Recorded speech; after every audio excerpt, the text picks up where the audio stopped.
৩ বেলা ঠিকঠাক মতো খেতে পাই না। সেজন্য নাকি ইউটিউবে এসে ভিক্ষা করছি, ডিজিটাল ভিখারি। এইভাবে ভিক্ষা না করে হাতে থালা নিয়ে রাস্তায় বসেন, দেখবেন দিনে দিনেই লাখপতি হয়ে গেছেন। এই ধরনের মন মানসিকতার অনেক মানুষ আমাদের জগতে আছে, আশেপাশে আছে এবং YouTube এ কিছু মানুষ কম বেশি প্রত্যেকটা কনটেন্ট ক্রিয়েটর ভিডিওতে গিয়েই এ ধরনের কমেন্ট করছেন। তাদের উদ্দেশ্যে আজকে কিছু কথা বলবো। সেই সাথে কিছু আপুদের প্রশ্নের উত্তর দিতে যাচ্ছি। আশা করছি শুরু থেকে শেষ পর্যন্ত আমার সাথেই থাকবেন। আমি হ্যালো মেনে এভরিওয়ান, নিলাম। আসসালামু আলাইকুম। কেমন আছেন সবাই? আশা করছি আপনারা সবাই খুব ভালো আছেন। যে যেখানে আছেন সুস্থ আছেন, নিরাপদে আছেন। আলহামদুলিল্লাহ, আল্লাহর অশেষ রহমতে আপনাদের দোয়া এবং ভালোবাসায় আমিও বেশ ভালো আছি। কাছে এবং দূরে, দেশ এবং দেশের বাহিরে যে যেখান থেকে আজকের এই ভিডিওটি দেখছেন বা দেখবেন, সবার সুস্বাস্থ্য কামনা করে আমার আজকের এই ভিডিওটি শুরু করছি। তো সকালবেলা নাস্তা বানানো দিয়েই ভিডিওটা স্টার্ট করছি। সকালে নাস্তা বানাতে এসে দেখি যেহেতু পরোটা বানাবো, তাইলে জারে তেল নাই আর লবণও শেষ। সে কারণে তেল আর লবণটা রিফিল করে নিলাম। অফ ক্যামেরায় রুটিগুলা বানিয়ে নিয়েছি। পরোটাগুলা বানিয়ে নিয়েছি। আর এখন ভেজে নিচ্ছি। ভিডিও শুরুতে যেই কথাটা বললাম, একজন এ ধরনের কমেন্ট করেছেন, আমি নাকি না খেয়ে থাকি। ৩ বেলা খেতে পারি না। সেজন্য YouTube এ এসে ভিডিও বানাচ্ছি। আপনাদেরকে মানে বলছি যে আপনারা সাবস্ক্রাইব করেন, বেশি, বেশি ভিডিও দেখেন। এগুলা তার কাছে ভিক্ষা বলে মনে হচ্ছে। আর দেখা যাচ্ছে এইসব বলে ইনকাম করছি। তাহলে আমার একটা কথা আছে এইখানে। বাংলাদেশী ব্লগার মম হীরা আপু, উনার কম বেশি উনার ভিডিও সবাই দেখে, ভালোবেসেই দেখে। উনার তো টাকা পয়সার কোনো অভাব নেই। বিশেষ করে আমার মনে হয় না যে কোনো অভাব আছে। তাহলে উনি কেন পড়ে আছেন? উনিও কি পেটের দায়ী পড়ে আছেন? এরকম অনেক ব্লগার আছেন যারা শখের বশে YouTube এ এসেছেন। তো আপনাদের কাছে অনুরোধ থাকবে ভিডিও ভালো না লাগলে আপনারা স্কিপ করে চলে যাবেন। যারা বড়লোক তাদের ভিডিও বেশি, বেশি করে দেখবেন। ভাই আমাদের ভিডিও দেখার কোনো দরকার নেই। আমরা সাধারণ মানুষ, সেই সাথে নিম্নবিত্ত। আমরা সবসময় একটা কথা বলি, যাদের ভালো লাগবে তারাই চ্যানেল সাবস্ক্রাইব করবেন। যাদের ভালো লাগবে না তারা করবেন না। তো এইখানে এই ধরনের কমেন্ট করে কেন একটা মানুষের মন মানসিকতা এভাবে নষ্ট করেন, ভেঙে দেন।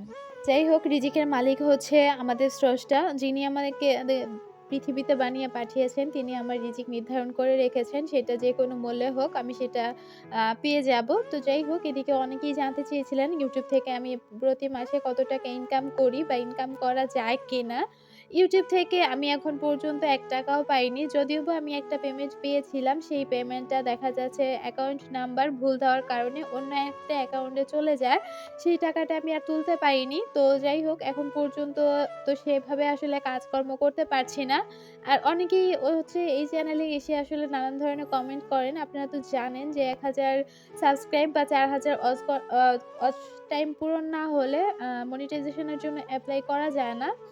আর মনিটাইজেশন না হলে এখান থেকে কিন্তু আর্নিং করা সম্ভব না। আমি বরাবরই একটা কথা বলেছি, আমার এই চ্যানেলটা কিন্তু নতুন। তারপরেও যে আপনারা এ ধরনের কমেন্ট কেন করেন আমি সেটাই বুঝি না। তো যাই হোক, আমার পুরাতন যেই চ্যানেলে সেটাতেও আমি ঠিকঠাক মতো কাজ করিনি। যদি করতে পারতাম তাহলে আশা করছি প্রতি মাসে না পেলেও অন্তত ২-৩ মাসে একটা করে পেমেন্ট তোলা সম্ভব। আর যেহেতু আমরা সাধারণ মানুষ, নিম্নবিত্ত, আমাদের ভিডিও তেমন কেউই দেখতে আসে না। আর দেখলেও দেখা যাচ্ছে যে স্কিপ করে দেখে। সেই ক্ষেত্রে যেটা হয় আর ওয়াচ টাইমটা আসে না। আর ওয়াচ টাইম না আসলে ভিডিওর ইনকামটা আসলে তেমন হয় না। যাদের ভিডিওতে দেখবেন হাজার, হাজার ভিউজ, তারা কিন্তু দেখা যাচ্ছে ৫০ এর উপরে ভিউজ বা ২০,০০০, ৩০,০০০ এরকম ভিউজ। তারা প্রতি মাসেই দেখা যাচ্ছে ২০-২২,০০০ টাকা ইনকাম করতে পারে, সেটা অনায়াসে।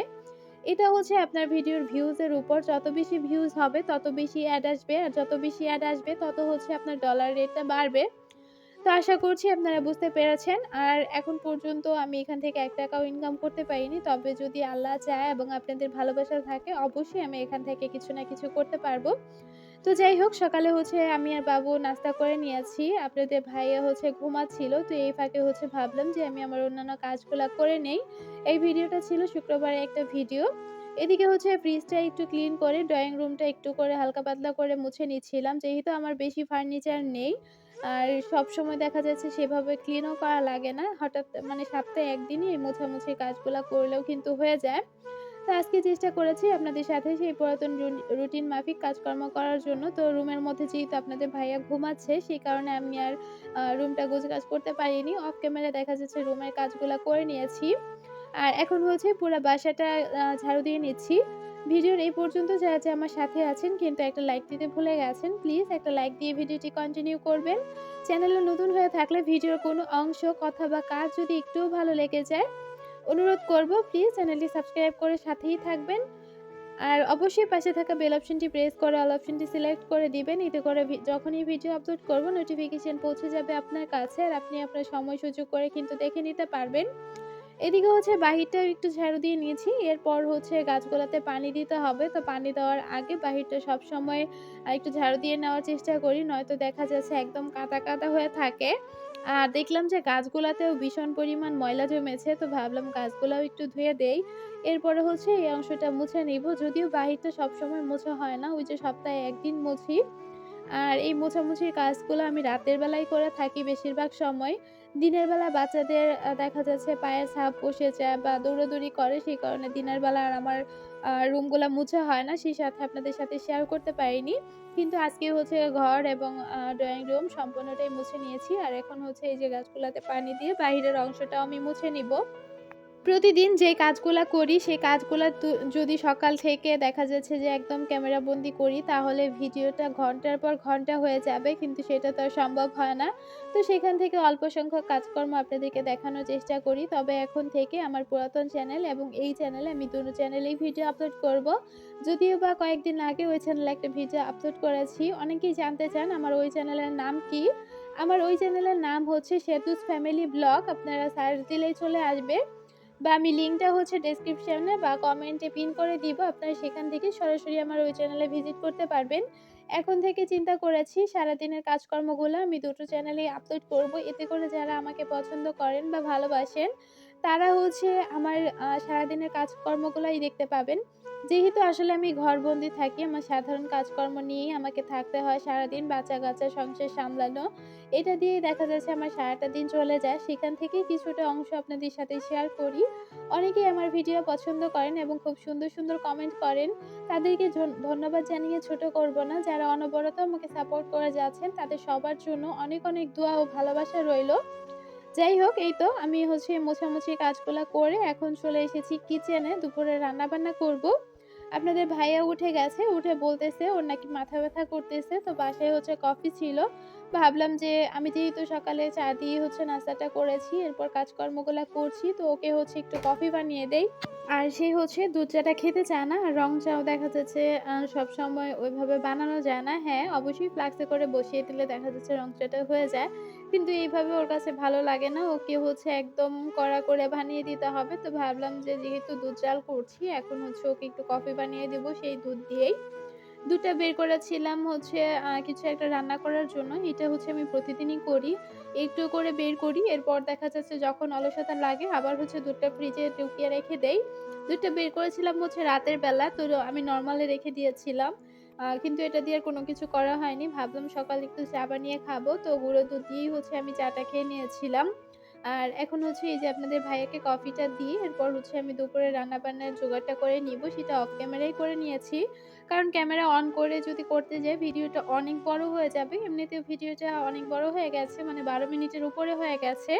আর এত বড় ভিডিও আমার আপুরা হচ্ছে ধৈর্য সহকারে দেখতে চান না। আপনাদের ভিডিও দেখার সুবিধার্থেই কিন্তু ভিডিও লেন্থ ছোট, ছোট করে রাখি। যে কাজগুলো আপনাদের সাথে প্রায়ই শেয়ার করি সেই কাজগুলো স্কিপ করেছি। যেমন পাখিদেরকে খাবার দেওয়া, থালাবাটি ক্লিন করা। আমি জানি আমার ভিডিওগুলো একঘেয়েমি হয়ে যায় কিন্তু আমাদের কাজই তো এইগুলা। যেহেতু দিনের অর্ধেকটা সময় আমার রান্নাঘরেই কেটে যায় কারণ আমার ৩ বেলায় রান্না করতে হয়। আর যেহেতু এখন শীতকাল দিনটা অনেক বেশি ছোট তো বুঝতেই পারছেন একটা মানুষের অবস্থা। সবকিছু করে দেখা যাচ্ছে ঠিকঠাক মতো টাইম মতো ভিডিও আপলোড করতে পারি না। তো সকাল থেকে শুরু করে A to Z কাজ একা হাতেই যেভাবে করি সেটাই আপনাদের সাথে একটু, একটু করে শেয়ার করি। আমি জানি না আসলে আপনাদের কাছে কেমন লাগে। তবে আপনাদের পজিটিভ রিভিউ পেয়েছি, আপনাদের পজিটিভ কমেন্টই সবসময় পাই। কিন্তু ১ টা ২ টা কমেন্ট মাঝখানে এসে পড়ে। ১-২ জন হেটার্স তো থাকবেই। এটা স্বাভাবিক বিষয়। এটা প্রত্যেকটা চ্যানেলেই থাকবে। তবে কিছু, কিছু মানুষ আছে নিজের চ্যানেলে ভিউ বাড়ানোর জন্য দেখা যাচ্ছে অন্যকে হচ্ছে ছোট করে। তো এ ধরনের কথা বলে। একটা কথা মনে রাখবেন, আপনি যাকে যা দিবেন তার দ্বিগুণ ফেরত পাবেন। সেটা ভালোবাসাই হোক কিংবা কষ্ট। আপনি যদি কাউকে ভালোবাসা দেন সেটা দ্বিগুণ হিসেবে ফেরত পাবেন। আর আপনি যদি কাউকে কষ্ট দেন সেটা আপনিও সেটাও দ্বিগুণ হিসেবে ফেরত পাবেন। এখন আপনিই ভেবে দেখেন যে আপনি কি করবেন? কাউকে ভালোবাসা দিবেন না তাকে কষ্ট দিবেন? এটা সম্পূর্ণ নির্ভর করবে আপনার উপর, আপনার মন মানসিকতার উপর, আপনার ব্যক্তিত্বের উপর। তো যাই হোক বেশি কথা বললাম না। আশা করছি এর পরবর্তীতে এ ধরনের কমেন্ট করবেন না। আপনাদের যদি মনে হয় আমি পেটের দায়ে YouTube এ এসেছি, হ্যাঁ, এটা সত্যি কথা আমি পেটের দায়েই YouTube এ পড়ে আছি। আর এখন থেকে ইচ্ছা থাকবে যাতে এখান থেকে ইনকাম করে নিজের পেট চালাতে পারি। আর যদি না পারি অবশ্যই আপনাকে বলব যে আপনি এসে আমাকে সাহায্য দিয়ে যায়েন। সেটা বললে তো অবশ্যই আপনি আমাকে সাহায্য করবেন না। আপনি উল্টে আরো বলবেন যে কাজ করে খেতে পারেন না। তো যাই হোক, আগে একটা মানুষের শুরু থেকে শেষ পর্যন্ত দেখবেন, তাকে জানবেন। এরপর হচ্ছে এ ধরনের মন্তব্য করবেন। আপনারা কমবেশি সবাই জানেন আমি বড় ধরনের একটা ভাইরাসে আক্রান্ত। আমার শরীরের রক্তে ভাইরাস আছে সেই কারণে দেখা যাচ্ছে শরীরটা সবসময় দুর্বল থাকে। আপনারা সবাই আমার জন্য দোয়া করেন। এটা আসলে কতটা বড় পাওয়া সেটা আপনাদেরকে বোঝাতে পারব না। এখান থেকে আমি ইনকাম করতে পারি বা না পারি আপনাদের এই যে দোয়া এবং ভালোবাসা পেয়েছি এটাই আমার কাছে অনেক কিছু। এর বাহিরে লোকে কি বলল না বলল সেদিকে কান দেওয়ার মতো কোনো ইচ্ছা আমার নাই। তো যেহেতু শুক্রবার একটু ভালো-মন্দ রান্না হবে। তো মুরগির মাংসগুলাকে রেখে আমি মুরগির পা, তারপর হচ্ছে গিলা, কলিজা এগুলো দিয়েই হচ্ছে আমি একটু আ মাখা করে হচ্ছে রান্না করে নিচ্ছি। কারণ এভাবে খেতেই কেন জানি না ইচ্ছে করল। তো অনেকদিন পর হচ্ছে এভাবে রান্না করছি। আর প্রায় ২ সপ্তাহ পর কিন্তু দেখা যাচ্ছে একটু ভালো-মন্দ রান্না করছি। তো অনেকের কাছে এটা হচ্ছে রেগুলার খাবার। কিন্তু আমাদের মতো নিম্ন মধ্যবিত্ত পরিবারে এটাই হচ্ছে ভালো-মন্দ। আর সপ্তাহে একটা দিন পুরো পরিবারটা নিয়ে এই খাবারটাই খেয়ে থাকি। তো যাই হোক রেসিপি আকারে শেয়ার করলাম না। আশা করছি দেখেই বুঝে নিয়েছেন। আর এই অবস্থায় হচ্ছে আমি চুলাটা বন্ধ করে দিয়েছি। কারণ এটা যখন ঠান্ডা হয়ে যাবে তখন একদম মানে কষানোর মতো হয়ে যাবে। তো যাই হোক এখানে হচ্ছে আমি যে ভাইয়াটাকে খাবার দেই উনার জন্য হচ্ছে আলাদা করে বেড়ে রাখছি। আর বাকিগুলা হচ্ছে আমরা খেয়ে নিবো। ওভারঅল ভিডিওটা আপনাদের কাছে কেমন লেগেছে ছোট্ট একটা কমেন্টে জানিয়ে দিবেন। বেশি ভালো লাগলে ফ্রেন্ড অ্যান্ড ফ্যামিলির মাঝে আমার চ্যানেলের লিংকটা শেয়ার করতে ভুলবেন না। তো যাই হোক বরাবরই বলব যে মাশাআল্লাহ হাতের রান্না কিন্তু এতটাও খারাপ না। আর আজকে কিন্তু অনেকদিন পর আসলে পেট ভরে কতগুলা ভাত খেয়েছি আমি এবং আপনাদের ভাইয়াও। বিশেষ করে এই যে মুরগির পা, তারপর হচ্ছে মাথা, গলা এগুলো আপনাদের ভাইয়ারই পছন্দ। তো মাঝে মধ্যে ওর পছন্দেও রান্না করি। আর এদিকে হচ্ছে আপনাদের সাথে শেয়ার করা হয়নি তখন আমার রিয়েল লিলি গাছে কিন্তু ফুল ফুটেছে। ৩ টা ফ্লাওয়ার ফুটেছে। যেহেতু এখন শীতকাল আর এই ফুলটা দেখে মানে রীতিমতো অবাক হয়ে গিয়েছিলাম যে অসময়ে হচ্ছে রিয়েল লিলি ফুটেছে। তো যাই হোক ভিডিওটা আর বেশি বড় করব না। এমনিতেই অনেক বড় হয়ে গেছে। তো আজকের মতো এখানেই বিদায় নিব। সবাই ভালো থাকবেন, সুস্থ থাকবেন। আল্লাহ হাফিজ। আসসালামু আলাইকুম।